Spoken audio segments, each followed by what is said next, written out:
ನೋಡಿ, ಅದು ನಿನ್ನೆ ಅದು ಇಂಗ್ಲೀಷ್ ಮಾಧ್ಯಮದವ್ರಿಗೆ ಮಾತಾಡಬೇಕಾದ್ರೆ ಭಾಳ ಸ್ಪಷ್ಟವಾಗಿ ಸಿದ್ದರಾಮಯ್ಯ ಸಾಹೇಬ್ರು ಏನು ಹೇಳಿರೋದು ಅಂದರೆ, ಎಲ್ಲರದು ಅಭಿಪ್ರಾಯ ಏನು ತಗೊಂಡಿಲ್ಲ. ಮೊದಲನೇದಾಗಿ ನಾಯಕತ್ವ ಬದಲಾವಣೆ ಬಗ್ಗೆ ಅಭಿಪ್ರಾಯನೇ ಸಂಗ್ರಹಣೆ ಮಾಡಿಲ್ಲ. ಯಾರೇ ಒಂದಿಬ್ರು ಯಾರೋ ಹೇಳಿದ್ದಾರೆ, ದಟ್ ಈಸ್ ನಾಟ್ ಮಚ್ ಅಂತ ಹೇಳಿದರು. ಅದರ ನಾಯಕತ್ವ ಬದಲಾವಣೆಯ ಅಭಿಪ್ರಾಯನೇ ತಗೊಂಡಿಲ್ಲ ಅಂದಾಗ ಸಂಖ್ಯೆ ಬಲದ ಬಗ್ಗೆ ಚರ್ಚೆ ಎಲ್ಲಿ ಬರುತ್ತೆ? ಆಮೇಲೆ ಏನೇ ಇದ್ರೂ ಕೂಡ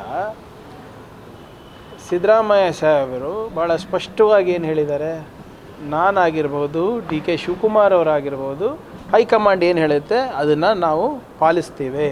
ನಂಬರ್ 1. ನಂಬರ್ 2, ಡಿ ಕೆ ಸಾಹೇಬ್ರು ಏನು ಹೇಳಿರೋದು ಮೊನ್ನೆ, ಮುಖ್ಯಮಂತ್ರಿಗಳ ಕುರ್ಚಿ ಖಾಲಿ ಇಲ್ಲ. ಇನ್ಯಾರು ಹೇಳಬೇಕು? ಸಿ ಎಮ್ ಹೇಳಾಯಿತು, ಡಿ ಸಿ ಎಮ್ ಹೇಳಾಯಿತು, ರಣದೀಪ್ ಸುರ್ಜೇವಾಲಾ ಅವ್ರು ಹೇಳಾಯಿತು, ಖರ್ಗೆ ಸಾಹೇಬ್ರು ಹೇಳಾಯಿತು. ಸೊ ಇದು ಬೇರೆ ಯಾರು ಬಂದು ಏನಾದರೂ ಮಾಧ್ಯಮದಲ್ಲಿ ನಾನು ವೈಯಕ್ತಿಕವಾಗಿ ಹೇಳ್ಬೋದು, ಬೇರೆಯವರು ಅವ್ರವ್ರ ವೈಯಕ್ತಿಕ ಅಭಿಪ್ರಾಯ ಹೇಳ್ಬೋದು. ಆದರೆ ಹೈಕಮಾಂಡು ಭಾಳ ಸ್ಪಷ್ಟವಾಗಿ ನಾಯಕತ್ವದ ಬಗ್ಗೆ ಹೇಳಿದ ಮೇಲೆ ದೇರ್ ಎಂಡ್ಸ್ ದ ಮ್ಯಾಟರ್. ಈಗ ಡೆಲ್ಲಿಗೂ ಹೋಗಬಾರ್ದು, ನಮ್ಮ ಹೈಕಮಾಂಡಿಗೂ ಭೇಟಿ ಆಗಬಾರ್ದು ಅಂದರೆ ಹೇಗೆ? ಸಿಎಂ ಅವರು 5 ವರ್ಷ ನಾನೇ ಸಿಎಂ ಆಗಿರ್ತೀನಿ, ನೀವು ಕೇಳಿರೋದು ಹಾಗೆ, ಅವ್ರು ಹೇಳಿರೋದು ಹಾಗೆ.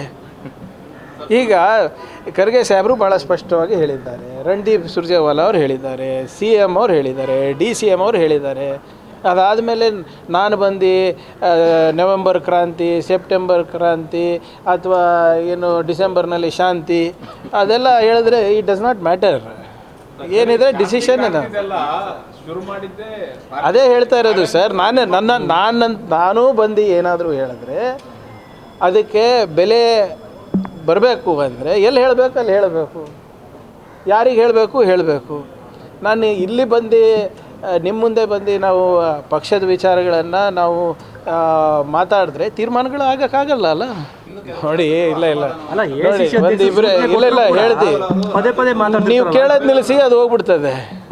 ನೀವು ಕೇಳೋದು ನಿಲ್ಲಿಸ್ಬಿಡಿ. ಮಾಧ್ಯಮ ಸ್ನೇಹಿತರಿಗೆ ನಾನು ಹೇಳ್ತೇವೆ, ಒಂದು 2 ದಿನ ನೀವು 2 ದಿನ ಆರಾಮಾಗಿ ಎಲ್ಲನೂ ಹೋಗಿ ಪ್ರವಾಸಕ್ಕೆ ಹೋಗಿ ಬಂದುಬಿಡಿ. ಆರಾಮಾಗಿ ನೀವು ನಾಳೆಯಿಂದನೇ ಶಾಂತಿ ಆಗುತ್ತೆ. ಹಾಗಲ್ಲ ಅಂದರೆ ನೋಡಿ, ಈಗ ನೀವು ನಿನ್ನೆ ನಮ್ಮ ರಂಗನಾಥ್ ಅವ್ರು ಮಾತಾಡಿದ್ರು, ಡಾಕ್ಟರ್ ರಂಗನಾಥ್ ಅವ್ರು ಏನು ಹೇಳಿದ್ದಾರೆ, ಭಾಳ ಸ್ಪಷ್ಟವಾಗಿ ಹೇಳಿದ್ದಾರೆ, 40 ವರ್ಷ ಪಕ್ಷಕ್ಕೆ ದುಡಿದಿರೋ ಇವತ್ತಿಲ್ಲ ನಾಳೆ ಆಗ್ತಾರೆ ಅಂತ. ಆದರೆ ಯಾವಾಗ ಅವಕಾಶ ಇರ್ತದೆ ನಾವೆಲ್ಲ ಅವ್ರಿಗೆ ಮಾಡಬೇಕು ಅಂತ ನನ್ನ ವೈಯಕ್ತಿಕ ಅಭಿಪ್ರಾಯ ಅಂತ ಇದೆ. ಸೊ ಸಹಜವಾಗಿ ಎಲ್ಲರಿಗೂ ನೀವು ಎಲ್ಲಿ ಯಾದಗಿರಿಗೆ ಹೋದರೆ ಒಬ್ರದ್ದು ಬರ್ತದೆ, ಹುಬ್ಳಿಗೆ ಹೋದರೆ ಒಂದು ಬರ್ತದೆ, ನಿಮ್ಮ ಚಾಮರಾಜನಗರಕ್ಕೆ ಹೋದರೆ ಒಂದು ಬರ್ತದೆ. ಅದೇ ತೀರ್ಮಾನ ಅಂತಲ್ಲ. ನಾನು ಹೇಳ್ದಂಗೆ ಎಲ್ಲಿ ಹೇಳಬೇಕು ಅಲ್ಲಿ ಹೇಳಬೇಕು.